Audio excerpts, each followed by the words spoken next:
ಕ್ರಿಸ್ತನಲ್ಲಿ ನಮಗೆ ಅತ್ಯಂತ ಪ್ರಿಯರಾಗಿರುವಂಥ ದೇವರ ಸಭೆ ಮತ್ತೊಂದು ಆವರ್ತಿ ಒಂದು ಶ್ರೇಷ್ಠವಾದ ದಿನದಲ್ಲಿ ಈ ಶ್ರಮೆ ಮರಣ ಪುನರುತ್ಥಾನ ಧ್ಯಾನಗಳ 2ನೇ ದಿನದಲ್ಲಿ ನಿಮ್ಮನ್ನು ಸಂಧಿಸಲಿಕ್ಕೆ ದೇವರು ಕೊಟ್ಟಿರುವಂಥ ಕೃಪೆಗಾಗಿ ದೇವರನ್ನು ವಂದಿಸುವನಾಗಿದ್ದೇನೆ ಮತ್ತು ಅದೇ ರೀತಿಯಲ್ಲಿ ನಿಮಗೆ ಶುಭಗಳನ್ನು ಹೇಳುವಂತನಾಗಿದ್ದೇನೆ. ಪ್ರಿಯರೇ, ಇವತ್ತು ಬನ್ನಿ ನಾವು ದೇವರ ವೇದ ಪಾರಾಯಣಕ್ಕಾಗಿ ಆರಿಸಿಕೊಂಡು ದೇವರ ವಾಕ್ಯವು ವಿಮೋಚನ ಕಾಂಡ ಪುಸ್ತಕ ಅದರ 3ನೇ ಅಧ್ಯಾಯ 1-6 ವಚನಗಳು. ಅದೇ ರೀತಿಯಲ್ಲಿ ಹೊಸ ಒಡಂಬಡಿಕೆಯಲ್ಲಿ ಅಪೊಸ್ತಲನಾದ ಪೌಲನು ಕೊಲೊಸ್ಸೆ ಸಭೆಗೆ ಬರೆದಿರುವಂಥ 1ನೇ ಅಧ್ಯಾಯ 13-20 ವಚನಗಳನ್ನ ನಾವು ಧ್ಯಾನ ಮಾಡಿಕೊಳ್ಳೋಣ. ಪ್ರಿಯರೇ, ನಿನ್ನೆ ದಿನದಲ್ಲಿ ಬೂದಿ ಬುಧವಾರ ಏನೆಂಬುದು, ಅದೇ ರೀತಿಯಲ್ಲಿ ನಾವು ಏನಾಗಿದ್ದೇವೆ, ದೇವರ ಮುಂದೆ ನಾವು ಏನಕ್ಕೆ ನಾವು ಅದನ್ನು ನಡೆಸ್ಕೊಂಡು ಹೋಗಬೇಕು, ನಮ್ಮ ಆತ್ಮೀಯ ಲಾಭಕ್ಕೆ ಯಾವ ರೀತಿಯಲ್ಲಿ ಅದು ಉಪಯೋಗ ಆಗುತ್ತೆ ಎಂಬುದಾಗಿ ನಾವು ತಿಳಿದುಕೊಂಡಿದ್ದೇವೆ. ಅದೇ ರೀತಿಯಲ್ಲಿ ಇವತ್ತು ದೇವರು ಏನು ಮಾತನಾಡಲಿಕ್ಕಿದ್ದೇನೆ ನಾವು ನೋಡಿಕೊಳ್ಳೋಣ. ಪ್ರಿಯರೇ, ಮೊಟ್ಟ ಮೊದಲನೇದಾಗಿ ನಾವು ವಾಕ್ಯವನ್ನು ನೋಡಿಕೊಳ್ಳುವಾಗ ಇಲ್ಲಿ 3ನೇ ಅಧ್ಯಾಯ 1-6 ವಚನಗಳನ್ನು ನೋಡುವಾಗ ವಾಕ್ಯವು ಈ ರೀತಿ ಹೇಳ್ತಾ ಇದೆ. ಮೋಶೆ ತನ್ನ ಮಾವನಾಗಿರುವ ಮಿದ್ಯಾನರ ಆಚಾರಣದ ಯೆತ್ರೋನ ಮಂದೆಯನ್ನು ಮೇಯಿಸುತ್ತಿರುವಾಗ ಆ ಮಂದೆಯನ್ನು ಕಾಡಿಯ ಹಿಂಭಾಗಕ್ಕೆ ನಡೆಸಿಕೊಂಡು ಹೋರೇಬ್ ಎಂಬ ದೇವರ ಬೆಟ್ಟಕ್ಕೆ ಬಂದನು.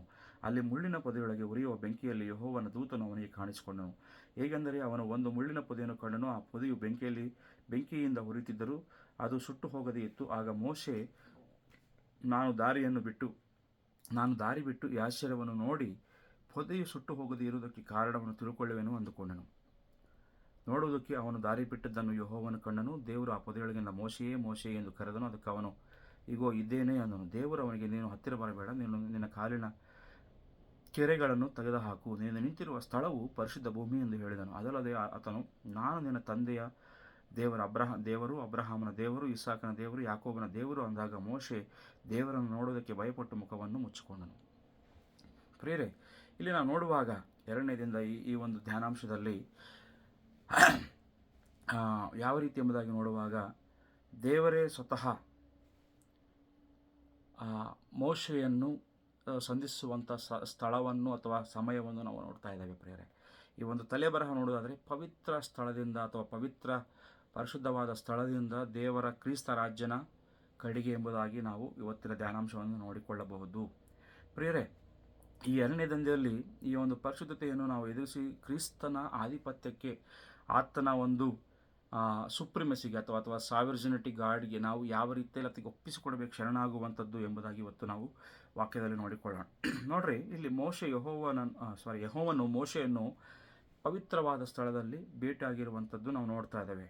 ಅದೇ ರೀತಿಯಲ್ಲಿ ದೇವರು ನಮ್ಮನ್ನು ಕ್ರಿಸ್ತನ ರಾಜ್ಯಕ್ಕೆ ಸೇರಿಸಿದ್ದಾನೆಂಬುದಾಗಿ ಆ ಹೊಸ ಒಡಂಬಡಿಕೆ ಪ್ರಕಾರ ನಾವು ನೋಡಲಿಕ್ಕಿದ್ದೇವೆ. ಪ್ರಿಯರೇ, ಒಂದು ಉಜ್ಜೀವನ ಅಂದರೆ ದೇವರನ್ನು ನೋಡುವಂಥದ್ದು ಮತ್ತು ನಾವು ಬದಲಾಗುವ ವಿಷಯವಾಗಿದೆ. ಪ್ರಿಯರೇ, ನೋಡ್ರಿ, ಮೊಟ್ಟ ಮೊದಲನೇ ವಿಷಯ ಇಲ್ಲಿ ನೋಡುವಾಗ ಒಂದು ಸಾಮಾನ್ಯವಾದ ಜೀವನದಲ್ಲೇ, ದಯಮಾಡಿ ನೋಟ್ ಮಾಡ್ಕೊಳ್ಳಿ, ಸಾಮಾನ್ಯವಾಗಿರುವಂಥ ಜೀವನದಲ್ಲೇ ದೇವರು ಒಂದು ಅಸಾಮಾನ್ಯವಾದಂಥ ಭೇಟಿ ಅಥವಾ ಸಂಧಿಸುವಿಕೆಯನ್ನು ಇಲ್ಲಿ ನಾವು ಕಾಣ್ತಾ ಇದ್ದೇವೆ. ನಾವು ನೋಡಿಕೊಂಡ ಪ್ರಕಾರ 1ನೇ ವಚನ 2ನೇ ವಚನದಲ್ಲಿ ಮೋಶೆ ಎಲ್ಲಿದ್ದ, ಒಂದು ದೇವಾಲಯದಲ್ಲೋ ಅಥವಾ ಒಂದು ಸಭಾಮಂದಿರದಲ್ಲೋ ಇನ್ನೊಂದು ಪರಿಶುದ್ಧವಾದ ಒಂದು ಶ್ರೇಷ್ಠವಾದ ಸ್ಥಳದಲ್ಲೋ ಎಲ್ಲೋ ನಿಂತ್ಕೊಂಡಿಲ್ಲರಿ. ಮೋಶೆ ಒಂದು ಸಾಮಾನ್ಯವಾದ ಕೆಲಸದಲ್ಲಿ ಆತನ ಮಾಮನ ಕುರಿಗಳನ್ನು ಕಾಯುತ್ತಿರುವಂಥ ಒಂದು ಸಂದರ್ಭವನ್ನು ನೋಡ್ತಾ ಇದ್ದೇವೆ. ಸಾಮಾನ್ಯವಾಗಿರುವಂಥ ದಿನ, ಸಾಮಾನ್ಯವಾಗಿರುವಂಥ ಕೆಲಸ, ಸಾಮಾನ್ಯವಾಗಿರುವಂಥ ಒಂದು ಸ್ಥಳವಾಗಿತ್ತು. ಆದರೆ ಇಲ್ಲಿ ನೋಡುವಾಗ ನಾವು ಗಮನಿಸಬೇಕಾಗಿರುವಂಥ ವಿಷಯ ಎಂಬುದಾಗಿ ನೋಡುವಾಗ ಆ ಪೊದೆಯು ಬೆಂಕಿಯಿಂದ ಹೊತ್ತುತ್ತಿದ್ದರೂ ಅದು ಏನಾಗಿದೆ, ಆ ಪೊದೆಯು ಸುಡಲ್ಪಟ್ಟಿಲ್ಲ, ಅದು ಸುಟ್ಟು ಹೋಗದೆ ಇತ್ತು ಎಂಬುದಾಗಿ ನೋಡ್ತಾ ಇದ್ದೇವೆ. ಇಲ್ಲಿ ನಾವು ತಿಳ್ಕೊಬೇಕಾಗಿರುವ ಸತ್ಯ ಏನೆಂಬುದಾಗಿ ನೋಡುವಾಗ ಪ್ರಿಯರೇ, ದೇವರು ಸಾಮಾನ್ಯ ಸ್ಥಳಗಳಲ್ಲಿ ಸಹ ನಮ್ಮನ್ನು ಆತನು ಭೇಟಿಯಾಗುವಂಥ ದೇವರಾಗಿದ್ದಾನೆ. ನಿನ್ನನ್ನು ಭೇಟಿಯಾಗಲಿಕ್ಕೆ ಒಂದು ಶ್ರೇಷ್ಠವಾದ ಸಮಯವು ಅಥವಾ ಶ್ರೇಷ್ಠವಾದ ಸ್ಥಳವು ಆತನಿಗೆ ಬೇಕಾಗಿರುವಂಥ ಅವಶ್ಯಕತೆ ಇಲ್ಲ. ಅದೇ ರೀತಿಯಲ್ಲಿ ಇಲ್ಲಿ ನೋಡುವಾಗ ಇನ್ನೊಂದು 2ನೇ ವಿಷಯ ಪ್ರಿಯರೇ, ಅಲ್ಲಿ ದೇವರ ಅಗ್ನಿ, ದೇವರ ಒಂದು ಬೆಂಕಿಯನ್ನು ನಾವು ನೋಡ್ತಾ ಇದ್ದೇವೆ. ಆ ಬೆಂಕಿಯನ್ನು ನೋಡುವಾಗ ಪ್ರಿಯರೇ, ಆ ಬೆಂಕಿಯಿಂದ ಏನೂ ನಾಶವಾಗಿಲ್ಲ, ಪೊದೆಯು ನಾಶವಾಗಿಲ್ಲ. ಅದೇ ರೀತಿಯಲ್ಲಿ ದೇವರ ಅಗ್ನಿಸ್ಪರ್ಶ ಅಥವಾ ದೇವರ ಒಂದು ಬೆಂಕಿಯನ್ನು ನೋಡುವಾಗ ನಮ್ಮನ್ನು ಶುದ್ಧಿ ಮಾಡುವಂಥದ್ದಾಗಿದೆ ಹೊರತು ನಮ್ಮನ್ನು ಎಷ್ಟು ಮಾತ್ರಕ್ಕೂ ಅದು ನಾಶ ಮಾಡುವಂಥದ್ದು ಅಲ್ಲ ಎಂಬುದಾಗಿ ತಿಳಿದುಕೊಳ್ಳಬೇಕಂದರೆ ದೇವರ ಪರಿಶುದ್ಧತೆ ನಮ್ಮನ್ನು ಶುದ್ಧಿಗೊಳಿಸುವಂಥದ್ದು ಮಾತ್ರ, ನಮ್ಮನ್ನು ಹಾಳು ಮಾಡುವಂಥದ್ದು, ನಮ್ಮನ್ನು ನಾಶನಗೊಳಿಸುವಂಥದ್ದಕ್ಕೂ ಅಲ್ಲ ಅದು. ಅದೇ ರೀತಿಯಲ್ಲಿ ದೇವರು ನಮ್ಮ ಮೌನದಲ್ಲಿಯೂ ಮಾತನಾಡುವನಾಗಿದ್ದಾನೆ ಪ್ರಿಯರೇ. ಇಲ್ಲಿ ನಾವು ನಿಧಾನವಾಗಿ ದೇವರ ಸನ್ನಿಧಿಗೆ ಒಂದು ವೇಳೆ ಕಿವಿ ಕೊಟ್ಟರೆ, ನಾವು ಧ್ಯಾನಿಸೋದಾದರೆ, ನಾವು ಗಮನಿಸೋದಾದರೆ, ದೇವರು ನಮ್ಮನ್ನು ಇವತ್ತು ಕರೆಯುವಂಥ ವಿಷಯಗಳನ್ನು ನಾವು ನೋಡ್ತಾ ಇದ್ದೇವೆ. ಎರಡನೇದಾಗಿ ನೋಡುವಾಗ, ಪವಿತ್ರವಾದ ಪರಿಶುದ್ಧವಾದ ದೇವರ ಸನ್ನಿಧಿಯಲ್ಲಿ ತಗ್ಗಿಸಿಕೊಳ್ಳುವಂಥ ಸ್ವಭಾವ ಅಗತ್ಯ. ನಿನ್ನೆ ಕೂಡ ನಾವು ನೋಡಿದ್ದೇವೆ, ನಮ್ಮ ಜೀವನದಲ್ಲಿ ತಗ್ಗಿಸುವ ಆತನು ಏನೆಂಬುದಾಗಿ ನಮಗೆ ಅರ್ಥ ಮಾಡಿಕೊಳ್ಳುವಾಗ, ಖಂಡಿತವಾಗಿಯೂ ನಾವು ಏನಾಗಿದ್ದೇವೆ ನಾವು ತಿಳಿದುಕೊಳ್ಳುವಾಗ ಆತನ ಮುಂದೆ ನಾವು ತಗ್ಗಿಸಿಕೊಳ್ಳೋದು ಎಷ್ಟು ಅದು ಪ್ರಾಮುಖ್ಯ ಎಂಬುದಾಗಿ ನಮಗೆ ಗೊತ್ತಾಗುತ್ತೆ ಪ್ರಿಯರೇ. ದೇವರು ಹೇಳ್ತಾ ಇದ್ದಾನೆ, ನಿನ್ನ ಪಾದರಕ್ಷೆಗಳನ್ನು ತೆಗೆದುಹಾಕ್ಬಿಡಿಲ್ಲಿ, ನಿನ್ನ ಕೆರೆಗಳನ್ನು ತೆಗಿ. ಯಾಕಂದರೆ ಇದು ನಿಂತ್ಕೊಂಡಿರುವಂಥ ಸ್ಥಳ ಪರಿಶುದ್ಧ ಸ್ಥಳ. ದೇವರು ಎಲ್ಲಿ ಸಂಧಿಸ್ತಾನೋ ಅದು ಪರಿಶುದ್ಧವಾಗಿ ಮಾರ್ಪಡುವಂಥ ಸ್ಥಳವಾಗಿದೆ ಹೊರತು ಅದಕ್ಕಿಂತ ಮುಂಚೆ ಯಾವ ಸ್ಥಳವಾಗಿ ಅದಿರಬಹುದು. ಆದರೆ ದೇವರು ಒಂದು ಸಾರಿ ನಮ್ಮನ್ನು ಸಂಧಿಸುವಾಗ ಆ ಸ್ಥಳವೇ ಪರಿಶುದ್ಧವಾಗಿ ಮಾರ್ಪಡುವಂಥ ಸಂದರ್ಭವಾಗಿ ನಾವು ನೋಡ್ತಾ ಇದ್ದೇವೆ ಪ್ರಿಯರೇ. ಇಲ್ಲಿ ನೋಡುವಾಗ ನಿನ್ನ ಕಾಲಿನ ಒಂದು ಕೆರೆಗಳನ್ನು ಆತನು ತೆಗೆದುಹಾಕು ಎಂಬುದಾಗಿ ಹೇಳ್ತಾ ಇದ್ದಾನೆ. ಯಾಕಂದರೆ ನೀನು ನಿಂತಿರುವ ಸ್ಥಳ ಪರಿಶುದ್ಧವಾದ ಸ್ಥಳ ಎಂಬುದಾಗಿ ಹೇಳ್ತಿದ್ದಿಲ್ಲ. ಅರ್ಥ ಮಾಡ್ಕೋಬೇಕಾಗಿರೋ ವಿಷಯ ಎಂಬುದಾಗಿ ನೋಡುವಾಗ ಪ್ರಿಯರೇ, ದೇವರ ಸನ್ನಿಧಿ ಅಲಕ್ಷ್ಯವಾಗಿ ಹೋಗಲಿಕ್ಕೆ ಸಾಧ್ಯವಿಲ್ಲ. ಇವತ್ತು ಎಷ್ಟು ಮಂದಿ ನಾವು ದೇವರ ಸನ್ನಿಧಿಗೆ ಒಂದು ಲಕ್ಷ್ಯವಿಟ್ಟು ಒಂದು ನಿಜವಾಗಲೂ ಭಯಭಕ್ತಿಯಿಂದ ಗೌರವದಿಂದ ಆತನ ಸನ್ನಿಧಿಗೆ ಹೋಗುವವರಾಗಿದ್ದೇವೆ. ನಾವು ಆಲೋಚನೆ ಮಾಡ್ಕೋಬೇಕು. ಇಲ್ಲಿ ಸ್ಪಷ್ಟವಾಗಿ ದೇವರ ವಾಕ್ಯ ಹೇಳ್ತದಂದರೆ ಆತ ನಮಗೆ ತಿಳ್ಕೊಳ್ಳುವ ವಿಷಯ ಎಂಬುದಾಗಿ ನೋಡುವಾಗ ದೇವರ ಸನ್ನಿಧಿ ಅಲಕ್ಷ್ಯ ಮಾಡಬಾರದು ಎಂಬುದಾಗಿ ನೋಡ್ತದೆ. ಅದಕ್ಕೆ ಈವನ್ ಪ್ರಸಂಗಿಯಲ್ಲೂ ಸಹ ಜ್ಞಾನಿಯಾದ ಸೊಲೊಮೋನ ಹೇಳ್ತದೆ, ನೀನು ದೇವರ ಸನ್ನಿಧಿಗೆ ಹೋಗಬೇಕಾದ್ರೆ ನಿನ್ನ ಕಾಲು ನಡತೆಯನ್ನು ಒಂದು ಸಲ ಗಮನಿಸು, ಪರೀಕ್ಷಿಸ್ಕೊ ಎಂಬುದಾಗಿ ಹೇಳ್ತಾ ಇದ್ದಾನೆ. ನಾವು ಯಾವ ರೀತಿಯಲ್ಲಿ ದೇವರ ಸನ್ನಿಧಿಗೆ ಹೋಗ್ತಾ ಇದ್ದೇವೆ ಪ್ರಿಯರೇ? ನಮ್ಮ ಭಕ್ತಿಯ ಜೀವನದಲ್ಲಿ, ನಮ್ಮ ಆತ್ಮೀಯ ಅನೇಕ ವರ್ಷಗಳ ಜೀವನದಲ್ಲಿ ನಾವು ಯಾವ ರೀತಿಯಲ್ಲಿದ್ದೇವೆ ಇಲ್ಲಿ ತಿಳ್ಕೊಂಡಾಗ, ಈ ಕೆರೆಗಳು ತೆಗೆದುಹಾಕುವುದಂದರೆ ಏನಕ್ಕೆ ಸಾದೃಶ್ಯ ನಾವು ತಿಳ್ಕೊಳ್ಳುವಾಗ ಮತ್ತೊಂದು ಆವರ್ತಿ ಹೇಳ್ತೇನೆ, ನಮ್ಮಲ್ಲಿರುವಂಥ ಗರ್ವ, ಅಹಂಕಾರ, ಒಂದು ಡಂಬಾಚಾರವನ್ನು ಇಳಿಸುವಂಥದ್ದು ಅಥವಾ ತೆಗೆದುಹಾಕುವಂಥದ್ದು. ಅದೇ ರೀತಿಯಲ್ಲಿ ಎರಡನೇದಾಗಿ ನೋಡುವಾಗ ನಮ್ಮಲ್ಲಿರುವಂಥ ಗುಪ್ತ ಪಾಪಗಳು ನಮ್ಮಲ್ಲಿರುವಂಥ ಯಾವುದೇ ರೀತಿಯಾಗಿರುವಂಥ ಪಾಪವಾಗಿರ್ಬೋದು ಅದನ್ನು ಒಪ್ಪಿಕೊಳ್ಳುವಂಥ ಸಂದರ್ಭ.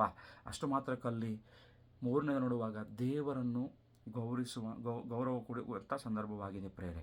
ಯಾಕಂದರೆ ನಮ್ಮ ಉಜ್ಜೀವನ, ನಮ್ಮ ಭಕ್ತಿಯ ಜೀವನ ಆರಂಭವಾಗುವುದು ಅರಿವು ಬಂದಾಗ ಮಾತ್ರ, ದೇವರು ಏನೆಂಬುದಾಗಿ ಅರ್ಥ ಮಾಡಿಕೊಂಡಾಗ ಮಾತ್ರ. ಮತ್ತೊಂದು ಆವತ್ತು ನಾನು ಹೇಳಲಿಕ್ಕೆ ಇಷ್ಟಪಡ್ತೇನೆ. ಅದೇ ರೀತಿಯಲ್ಲಿ ಮೂರನೇ ವಿಷಯ ನೋಡುವಾಗ, ಪರಿಶುದ್ಧ ದೇವರು ರಕ್ಷಿಸುವ ದೇವರೂ ಹೌದು. ಆತನು ಪವಿತ್ರ ದೇವನಾಗಿದ್ದಾನೆ, ಅದೇ ರೀತಿಯಲ್ಲಿ ಆತನು ರಕ್ಷಿಸುವಂಥ ದೇವರು ಆಗಿದ್ದಾನೆ. ಯಾವ ರೀತಿ ಎಂಬುದಾಗಿ ನೋಡುವಾಗ ಆತನ 6ನೇ ವಚನದಲ್ಲಿ ಹೇಳ್ತಾ ಇದ್ದಾನೆ, ಆತನು ತನ್ನನ್ನು ತಾನೇ ಪ್ರತ್ಯಕ್ಷಪಡಿಸ್ಕೊಳ್ತಾ ಇದ್ದಾನೆ.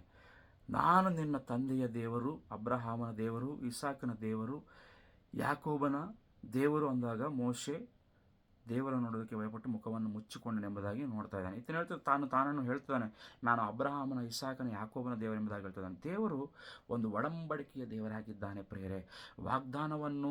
ವಾಗ್ದಾನ ಮಾಡಿರುವಂಥ ದೇವರು ಅದನ್ನು ನಡೆಸಿಕೊಂಡು ಹೋಗುವ, ಅದನ್ನು ಪಾಲಿಸುವ ದೇವರಾಗಿದ್ದಾನೆ.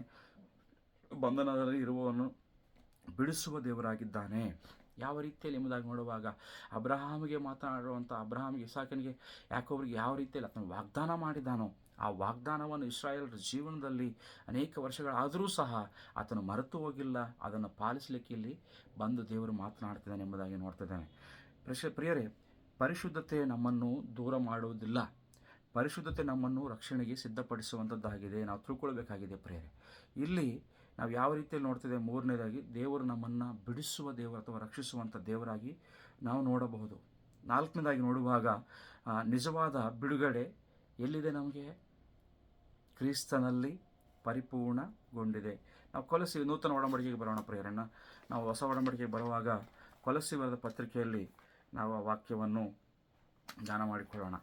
ನೋಡಿರಿ, 1ನೇ ಅಧ್ಯಾಯಕ್ಕೆ ತಿರುಗಿಸ್ಕೊಡ್ರಿ. 1ನೇ ಅಧ್ಯಾಯಕ್ಕೆ ತಿರುಗಿಸ್ಕೊಂಡು ಅದರಲ್ಲಿ 13ರಿಂದ 20 ವಚನಗಳು ನೋಡುವಾಗ ಪ್ರಿಯರೇ, ಮೊದಲನೇದಾಗಿ 13ರಿಂದ 14 ವಚನಗಳು ನೋಡ್ತಿದ್ದೇನೆ. ಇದರ ತಲೆಬರಹ ನೋಡ್ರಿ, ಕ್ರಿಸ್ತನು ಸರ್ವ ಸೃಷ್ಟಿಗೆ ಉತ್ಕೃಷ್ಟ ಸ್ಥಾನದಲ್ಲಿದ್ದಾನೆಂಬುವ ಬೋಧೆ. ದೇವರು ನಮ್ಮನ್ನು ಅಂಧಕಾರದ ದೊರೆತನದಿಂದ ಬಿಡಿಸಿ ತನ್ನ ಪ್ರಿಯಕುಮಾರನ ರಾಜ್ಯದೊಳಗೆ ಸೇರಿಸಿದನು. ಆ ಕುಮಾರನಲ್ಲಿ ನಮ್ಮ ಪಾಪಗಳು ಪರಿಹಾರವಾಗಿ ನಮಗೆ ಬಿಡುಗಡೆಯಾಯಿತು. ಪ್ರಿಯರೇ, ಇಲ್ಲಿ ಗಮನಿಸಬೇಕಾಗಿರುವಂಥ ಮಾತೇನೆಂಬುದಾಗಿ ನೋಡುವಾಗ, ನಿಜವಾದ ಬಿಡುಗಡೆ ನಮಗೆ ಕ್ರಿಸ್ತನಲ್ಲೇ ಸಿಗುವಂಥದ್ದಾಗಿದೆ. ಆತನು ನಮ್ಮನ್ನು ಕತ್ತಲೆಯ ಅಧಿಕಾರದಿಂದ, ಒಂದು ಬಂಧನದಿಂದ ಆ ಒಂದು ಬೆಳಕಿಗೆ ಬಿಡಿಸಿ ನಮ್ಮನ್ನು ತನ್ನ ಪ್ರಿಯ ಪುತ್ರನ ಯೇಸು ಕ್ರಿಸ್ತನ ರಾಜ್ಯಕ್ಕೆ ಸೇರಿಸುವ ದೇವರಾಗಿದ್ದಾನೆ ಪ್ರಿಯರೇ. ವಿಮೋಚನಕಾಂಡ ಪುಸ್ತಕದಲ್ಲಿ ಆರಂಭವಾದ ಬಿಡುಗಡೆ, ಇಸ್ರಾಯೇಲರಿಂದ ಆರಂಭವಾಗಿರುವಂಥ ಬಿಡುಗಡೆ, ಅದು ಎಲ್ಲಿ ಪರಿಪೂರ್ಣವಾಗ್ತಾ ಇದೆ ಎಂಬುದಾಗಿ ನೋಡುವಾಗ ಕ್ರಿಸ್ತನಲ್ಲಿ ಅದು ಪೂರ್ಣಗೊಳ್ತಾ ಇದೆ. ನಾವು ಅರ್ಥ ಮಾಡ್ಕೋಬೇಕು ವಾಕ್ಯವನ್ನು. ಕ್ರಿಸ್ತನಲ್ಲಿ ನಾವು ಏನಾಗಿದ್ದೇವೆ ಎಂಬುದಾಗಿ ನೋಡುವಾಗ ನಮ್ಮನ್ನು ಕ್ರಿಸ್ತನು ಕತ್ತಲೆಯ ಅಂಧಕಾರದಿಂದ ಬಿಡಿಸಿದ್ದಾನೆ. ಅಷ್ಟು ಮಾತ್ರಕ್ಕಲ್ಲ, ಪಾಪದಿಂದ ನಮ್ಮನ್ನು ವಿಮೋಚಿಸಿದ್ದಾನೆ. ಅಷ್ಟು ಮಾತ್ರಕ್ಕಲ್ಲ, ರಕ್ತದ ಮೂಲಕ ನಮ್ಮನ್ನು ಕ್ಷಮಿಸಿದ್ದಾನೆ ಎಂಬುದಾಗಿ ನಾವು ನೋಡ್ತಾ ಇದ್ದೇವೆ. ಈ ಒಂದು ಲೆಂಟ್ ನಾವು ಸಂದರ್ಭದಲ್ಲಿ ಪ್ರಿಯರೇ, ನಾವು ಏನು ಧ್ಯಾನ ಮಾಡಬೇಕು? ಇನ್ನೂ ನಾವು ಬಂಧನದಲ್ಲಿಲ್ಲ. ಇನ್ನೂ ಎಷ್ಟು ಮಾತ್ರಕ್ಕೂ ನಾವು ಬಂಧನದಲ್ಲಿ, ದಾಸತ್ವದಲ್ಲಿ ಇಲ್ಲ. ಆತನು ನಮ್ಮನ್ನು ಬಿಡಿಸಲ್ಪಟ್ಟಿರುವಂಥ ದೇವರಾಗಿ ನಾವು ಆತನನ್ನು ಕಾಣಬೇಕಾಗಿದೆ. ಹಾಗಾದರೆ 5ನೇ ವಿಷಯದಲ್ಲಿ ನೋಡುವಾಗ ಕ್ರಿಸ್ತನು ಎಲ್ಲದರ ಮೇಲೂ ಸರ್ವಾಧಿಕಾರಿಯಾಗಿದ್ದಾನೆ. ಅದೇ ಕೊಲೊಸ್ಸೆ 15-18 ವಚನಗಳು ನೋಡುವಾಗ ಪ್ರಿಯರೇ, ಆತನು ಅದೃಶ್ಯನಾದ ದೇವರ ಪ್ರತಿರೂಪನು, ಸೃಷ್ಟಿಗೆಲ್ಲ ಜ್ಯೇಷ್ಠಪುತ್ರ ಸ್ಥಾನ ಹೊಂದಿದವನೂ ಆಗಿದ್ದಾನೆ. ಭೂಪರಲೋಕಗಳಿರುವ ಅದೃಶ್ಯಗಳೆಲ್ಲವೂ, ಸಿಂಹಾಸನಗಳಾಗಲಿ, ಪ್ರಭುತ್ವಗಳಾಗಲಿ, ದೊರೆತನಗಳಾಗಲಿ, ಅಧಿಕಾರಗಳಾಗಲಿ ಆತನಲ್ಲಿ ಸೃಷ್ಟಿಸಲ್ಪಟ್ಟವು. ಸರ್ವವು ಆತನ ಮುಖಾಂತರವಾಗಿಯೂ ಆತನಿಗೋಸ್ಕರವಾಗಿಯೂ ಸೃಷ್ಟಿಸಲ್ಪಟ್ಟಿತು. ಆತನು ಎಲ್ಲಕ್ಕೂ ಮೊದಲು ಇದ್ದವನು, ಆತನು ಸಮಸ್ತಕ್ಕೂ ಆಧಾರಭೂತನು. ಸಭೆ ಎಂಬ ದೇಹಕ್ಕೆ ಆತನು ಶಿರಸ್ಸು. ಆತನು ಆದಿಸಂಭೂತನು, ಎಲ್ಲದರಲ್ಲಿ ಪ್ರಮುಖನಾಗುವಂತೆ ಸತ್ತರೊಳಗಿಂದ ಮೊದಲು ಎದ್ದು ಬಂದವನು ಆತನೇ. ನೋಡ್ರಿ, ಅನೇಕ ವಿಷಯಗಳು ಈ 15-18 ವಚನಗಳು ನಾವು ಕಾಣಬಹುದು ಪ್ರಿಯರೇ. ಆತನು ಅದೃಶ್ಯವಾಗಿರುವಂಥ ದೇವರ ಪ್ರೀತಿಯ ಪ್ರತಿರೂಪವಾಗಿ ನಮಗೆ ಇಲ್ಲಿ ಮೊದಲನೇದಾಗಿ ನೋಡಿದ್ದೇವೆ. ಇಲ್ಲಿ ನೋಡುವಾಗ ಯೇಸು ಕ್ರಿಸ್ತನು ಸೃಷ್ಟಿಗೆ ಕರ್ತನೂ ಆಗಿದ್ದಾನೆ. ಹೌದು, ಎಲ್ಲವನ್ನೂ ಆತನ ಕಪಿಮುಷ್ಟಿಯಲ್ಲಿ, ಆತನ ಒಂದು ಹಿಡಿತದಲ್ಲಿರುವಂಥದ್ದನ್ನು ನಾವು ಕಾಣ್ತಾ ಇದ್ದೇವೆ. ಅಷ್ಟು ಮಾತ್ರವಲ್ಲ, ಒಂದು ಸಾರ್ವತ್ರಿಕ ಸಭೆಗೆ ಆತನೇ ಶಿರವಾಗಿದ್ದಾನೆ ಎಂಬುದಾಗಿ ನೋಡ್ತಾ ಇದ್ದೇವೆ. ಅಷ್ಟು ಮಾತ್ರಕ್ಕಲ್ಲ, ಮೃತರಿಂದ ಪುನರುತ್ತನಾಗಿ ಜೀವಂತವಾಗಿರುವ ಎದ್ದವರಲ್ಲಿ ಆತನೇ ಪ್ರಥಮನು ಎಂಬುದಾಗಿ ನಾವು ನೋಡ್ತಾ ಇದ್ದೇವೆ ಪ್ರಿಯರೇ. ಇಲ್ಲಿ ಬರುವಂಥ ಪ್ರಶ್ನೆ ಏನೆಂಬುದಾಗಿ ನೋಡುವಾಗ, ನಮ್ಮ ಜೀವನದಲ್ಲಿ ಎಲ್ಲ ಭಾಗದಲ್ಲಿ ಕ್ರಿಸ್ತನೇ ಪ್ರಥಮನಾಗಿದ್ದಾನ? ದೇವರ ವಾಕ್ಯವು ಹೇಳ್ತಾ ಇದೆ, ಆತನಿಂದಲೇ, ಆತನಿಗೋಸ್ಕರವೇ ಎಲ್ಲವೂ ಆತನಿಗೋಸ್ಕರವೇ ಸೃಷ್ಟಿಸಲ್ಪಟ್ಟವು, ಎಲ್ಲವೂ ಆತನಲ್ಲಿ ಪರಿಪೂರ್ಣವಾಗ್ತಾ ಇದೆ ಎಂಬುದಾಗಿ ನೋಡ್ತಾ ಇದ್ದೇವೆ. ಆತನೇ ಆರಂಭವು, ಆತನೇ ಅಂತ್ಯವೆಂಬುದಾಗಿ ನೋಡ್ತಾ ಇದ್ದೇವೆ ಪ್ರಿಯರೇ. ಆತನಲ್ಲೇ ಸರ್ವವೂ ಇದೆ ಎಂಬುದಾಗಿ ನೋಡ್ತಾ ಇದ್ದೇವೆ. ಆತನೇ ಪ್ರಥಮನೆಂಬುದಾಗಿ ನೋಡ್ತಾ ಇದ್ದೇವೆ. ಆದರೆ ಇಲ್ಲಿ ಬರುವಂಥ ಪ್ರಶ್ನೆ ಏನೆಂಬುದಾಗಿ ನೋಡುವಾಗ, ನಿನ್ನ ಜೀವನದಲ್ಲಿ ಕ್ರಿಸ್ತನು ಪ್ರಥಮ ಸ್ಥಾನದಲ್ಲಿದ್ದಾನ? ನಾವು ಆತನಿಗೆ ಪ್ರಥಮ ಸ್ಥಾನವನ್ನು ಕೊಡ್ತಾ ಇದ್ದೇವಾ? ಆಲೋಚನೆ ಮಾಡಿಕೊಳ್ಳೋಣ. 6ನೇದಾಗಿ, ಶಿಲುಬೆಯೇ ಅಂತಿಮವಾದ ಪರಿಶುದ್ಧವಾದ ಸ್ಥಳ. ನಾನು ಮೊದಲನೇದಾಗಿ ಹೇಳಿದೆ, ದೇವರು ಮೋಶೆಯನ್ನು ಎಲ್ಲಿ ಭೇಟಿಯಾಗಿದ್ದಾನೆ? ಆ ಸ್ಥಳವು ಪರಿಶುದ್ಧವಾದ ಸ್ಥಳ. ಆ ಸ್ಥಳ ದೇವರು ಪರಿಶುದ್ಧವಾಗಿರುವಂಥ ಮೋಶೆಯನ್ನು ಭೇಟಿಯಾಗಿರುವಂಥ ಸ್ಥಳದಿಂದ ಹಿಡಿದುಕೊಂಡು ನಮ್ಮನ್ನು ಎಲ್ಲಿಗೆ ಕರೆದುಕೊಂಡು ಹೋಗ್ತದೆ ಅಂತಂದರೆ ಕ್ರಿಸ್ತನ ಪರಿಶುದ್ಧ ರಾಜ್ಯ, ಕ್ರಿಸ್ತನ ರಾಜ್ಯದ ಕಡೆಗೆ ಎಂಬುದಾಗಿ ನಾನು ಮೊದಲನೇದಾಗಿ ಹೇಳಿದ್ದೇನೆ. ಇಲ್ಲಿ ನೋಡುವಾಗ 19-20 ವಚನಗಳು ನೋಡುವಾಗ ಪ್ರಿಯರೇ, ತಂದೆಯಾದ ದೇವರು ಆತನಲ್ಲಿ ತನ್ನ ಸರ್ವ ಸಂಪೂರ್ಣತೆಯು ವಾಸವಾಗಿರಬೇಕೆಂತಲೂ ಆತನ ಶಿಲುಬೆಯ ಮೇಲೆ ಸುರಿಸಿದ ರಕ್ತದಿಂದ ತಾನು ಸಮಾಧಾನವನ್ನು ಉಂಟು ಮಾಡಿ ಭೂಪರಲೋಕಗಳಿರುವ ಸಮಸ್ತವನ್ನು ಆತನ ಮೂಲಕ ತನಗೆ ಸಂಧಾನ ಪಡಿಸಿಕೊಳ್ಳಬೇಕೆಂತಲೂ ನಿಷ್ಕರ್ಷೆ ಮಾಡಿದನು. ಇಲ್ಲಿ ನೋಡ್ರಿ, ಶಿಲುಬೆಯ ರಕ್ತದ ಮೂಲಕ ಸಮಾಧಾನವನ್ನು ಸ್ಥಾಪಿಸಿದ್ದಾನೆ. ಅಷ್ಟು ಮಾತ್ರ. ಇಲ್ಲಿ ನೋಡುವಾಗ ಪ್ರೇರೆ, ಆ ಪೊದೆಯು ದೇವರ ಪರಿಶುದ್ಧತೆಯನ್ನು, ದೇವರ ಪವಿತ್ರೆಯನ್ನು ತೋರಿಸಿತು. ಶಿಲುಬೆಯು ದೇವರ ಪ್ರೀತಿಯನ್ನು ತೋರಿಸ್ತಾ ಇದೆ. ಶಿಲುಬೆಯಲ್ಲಿ ಪರಿಶುದ್ಧತೆ ಅಥವಾ ಪವಿತ್ರತೆ ಮತ್ತು ಕೃಪೆ ಇಲ್ಲಿ ಒಂದಾಗುವಂಥದ್ದನ್ನು ನಾವು ಕಾಣ್ತಾ ಇದ್ದೇವೆ ಪ್ರಿಯರೇ.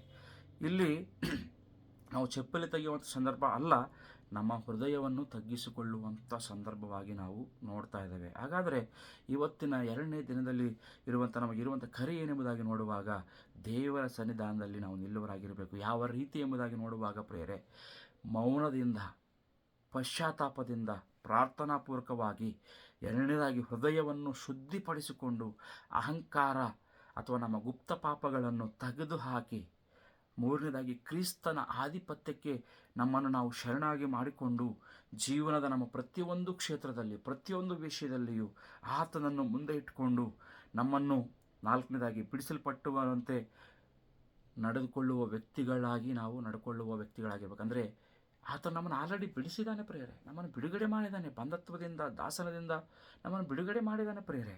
ಹಳೆಯ ಸಂಗತಿಗಳಿಗೆ, ಹಳೆಯ ಬಂಧನಗಳಿಗೆ ಮತ್ತೆ ನಾವು ತಿರುಗಿ ಹೋಗುವಂಥ ವ್ಯಕ್ತಿಗಳಾಗಿ ಇಲ್ಲಿ ಇರಬಾರದು ಎಂಬುದಾಗಿ ದೇವರ ವಾಕ್ಯದಿಂದ ನಾನು ನಿಮ್ಮನ್ನು ಹೆಚ್ಚಿಸಲಿಕ್ಕೆ ಇಷ್ಟಪಡ್ತೇನೆ ಪ್ರಿಯರೇ.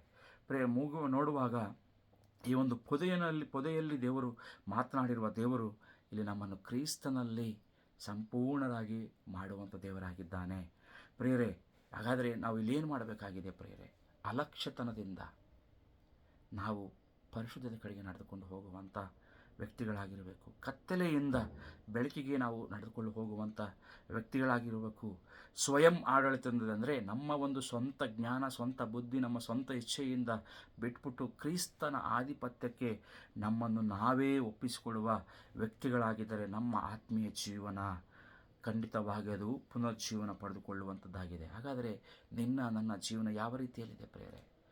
ದೇವರು ನಮ್ಮನ್ನು ಸಂಧಿಸುವಾಗ ಆತ ನಮ್ಮ ಪರಿಸ್ಥಿತಿ ಯಾವ ರೀತಿ, ನಾವು ಯಾವ ಸ್ಥಳದಲ್ಲಿ ನಿಂತ್ಕೊಂಡಿದ್ದೇವೆ ಅದು ಪ್ರಾಮುಖ್ಯವತ್ತಲ್ಲ.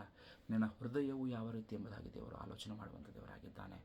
ದೇವರ ಮೋಶೆಯನ್ನು ಸಂಧಿಸುವುದು ಅಸಾಮಾನ್ಯವಾದವಾಗಿ ಸಂಧಿಸಿದ್ದಾನೆ, ಸಾಮಾನ್ಯವಾದ ವ್ಯಕ್ತಿಯ ಜೀವನದಲ್ಲಿ, ಸಾಮಾನ್ಯವಾದ ಸ್ಥಳದಲ್ಲಿ.